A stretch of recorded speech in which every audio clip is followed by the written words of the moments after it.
Tarantula dikenal hewan yang menakutkan. Ukurannya lebih besar dari laba-laba biasa dan jarang dijumpai.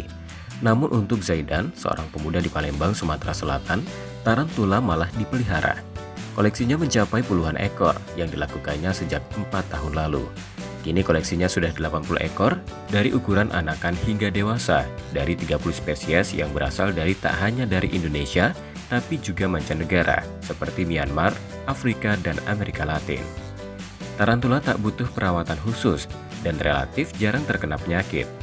Cukup diberi pakan serangga seperti jangkrik, ulat Hongkong, atau Dubai seminggu sekali. Tempat yang dibutuhkan pun tak luas. Cukup ditempatkan di dalam wadah plastik dengan media habitat berupa cecopet, lumut sphagnum, dan forest bark. Namun perlu menjaga kelembapan kandang agar kondisinya semirip mungkin dengan habitat aslinya.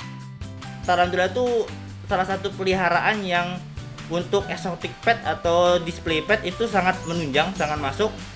Kalau menurut kita pribadi, itu salah satu hewan yang paling simpel karena dia nggak perlu mandi, nggak perlu jemur, nggak perlu makan tiap hari juga. Terus juga kandangnya nggak perlu kita bersihin. Terus juga yang paling enak sama tarantula itu dia paling jarang sekali kena penyakit.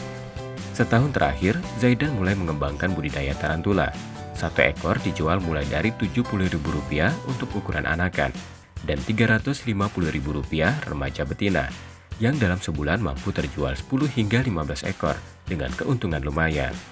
Jika ingin mencobanya, Anda disarankan memulai dari ukuran anakan dengan memeliharanya sejak masih kecil, sehingga dapat lebih mengenal sifat dan perilaku tarantula.